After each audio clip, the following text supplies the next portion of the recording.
Hello, everyone, and welcome to this week's edition of Ask Coach Marie.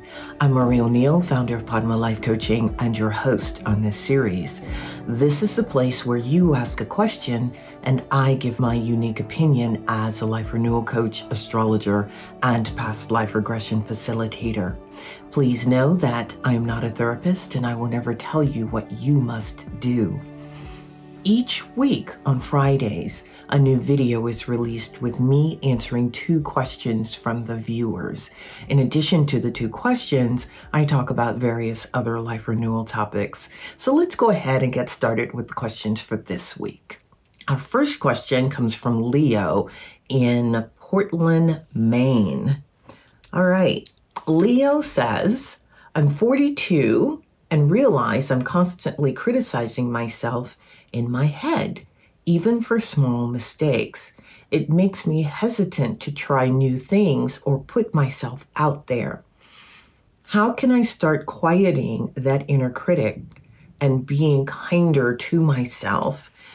Thank you for asking that question, Leo. That is one of those questions that a lot of people have, because so many of us out here criticize ourselves for small things or even big things, and there's usually no basis for the criticism.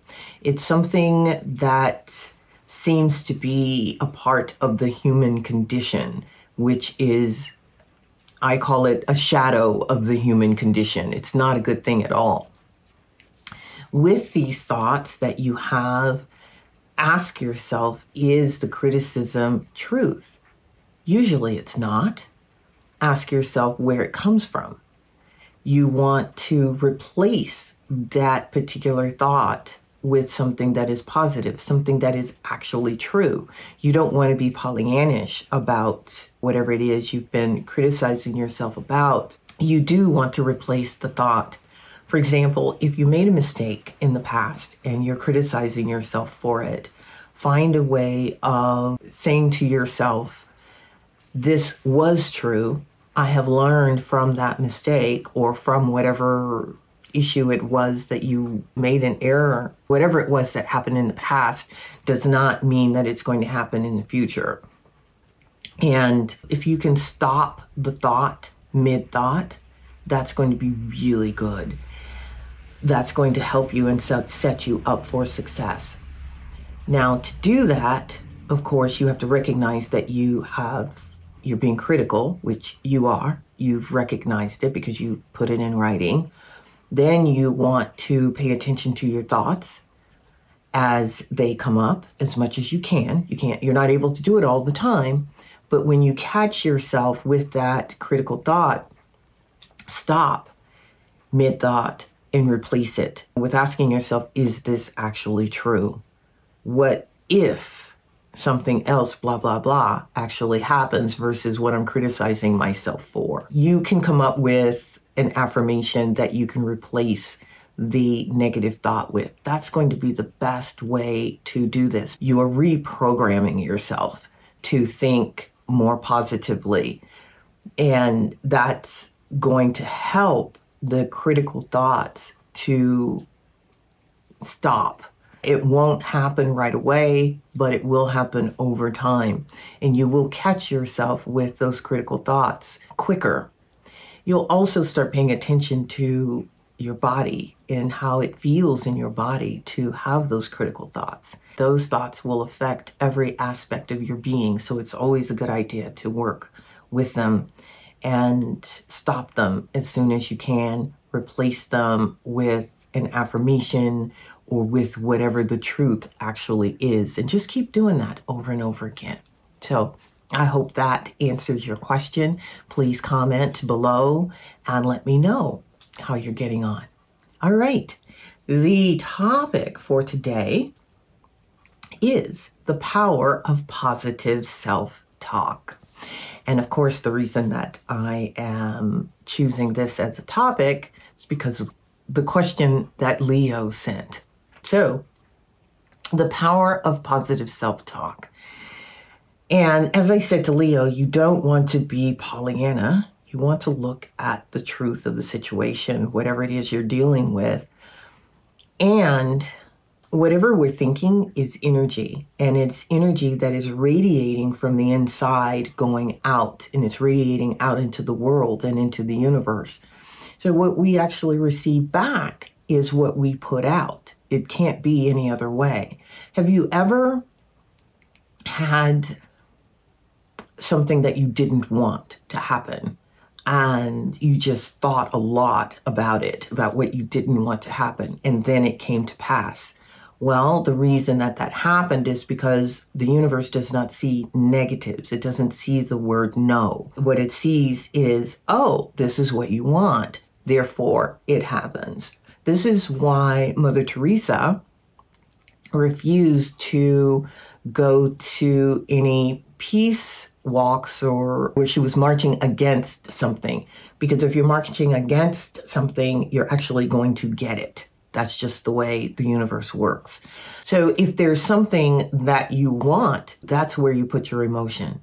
And that's where you put your positive thoughts.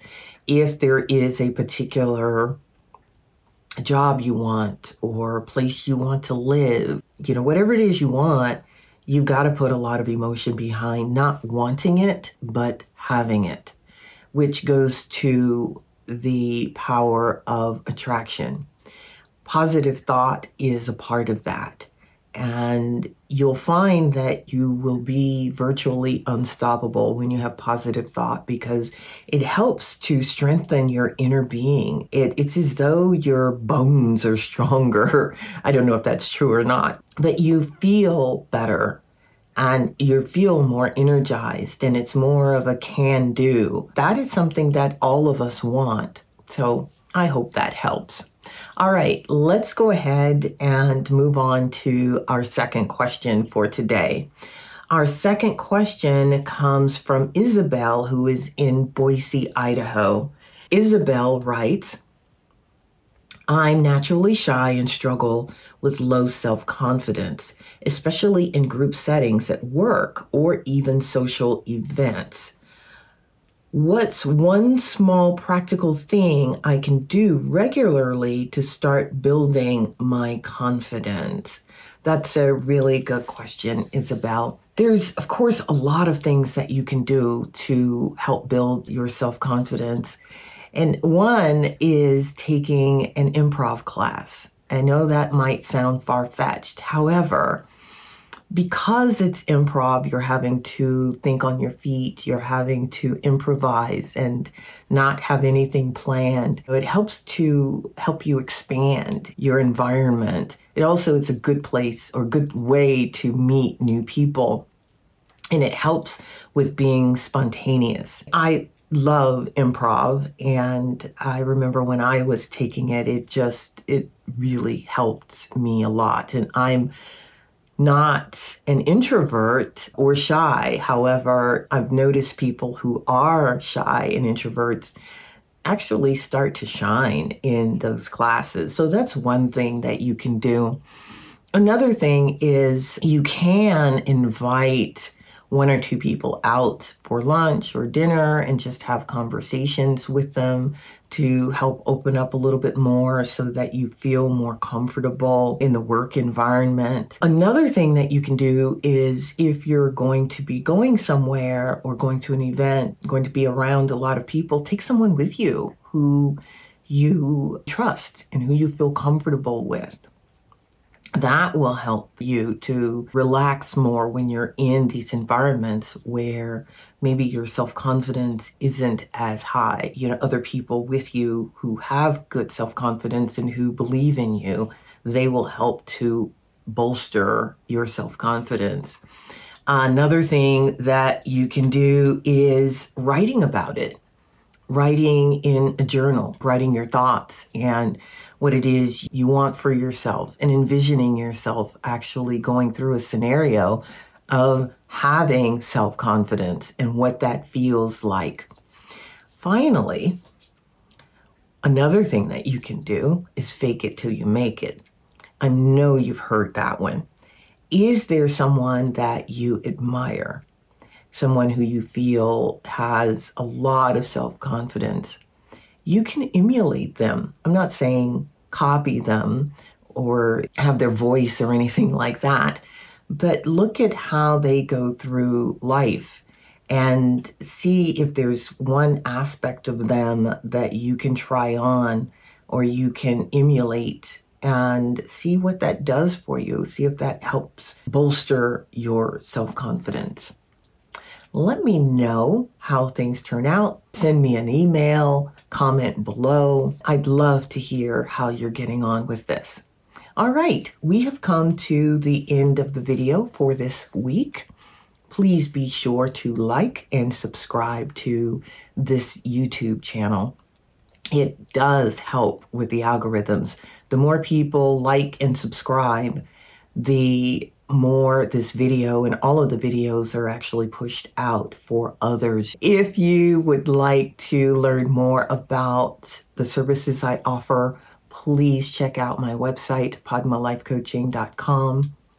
On there is information about astrology, past life regression, life coaching. You can sign up for a session with me. You can learn about how I operate, how I do astrology and life coaching sessions. You can even reach out to me through the website.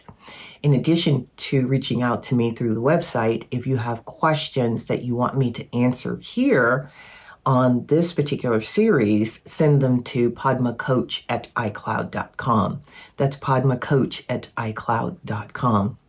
If you'd like to learn more about me and my journey in this life, please get my book, And the Lotus Opened a Memoir. You can find that on any of the online bookstores like Amazon, Barnes & Noble, 8 Books, a Walmart.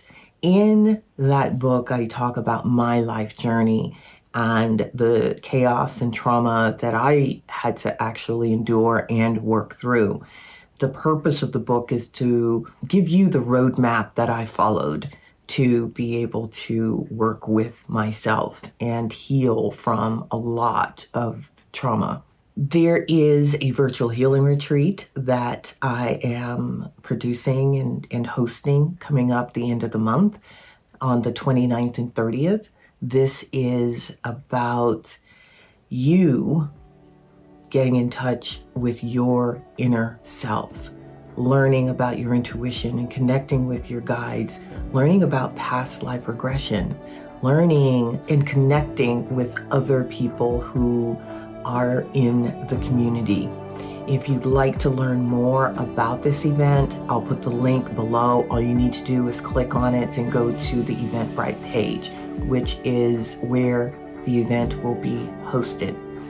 Thank you so much once again for being here. I do appreciate you. I appreciate you coming to watch these videos every week. I hope you have a wonderful, wonderful week. Bye-bye.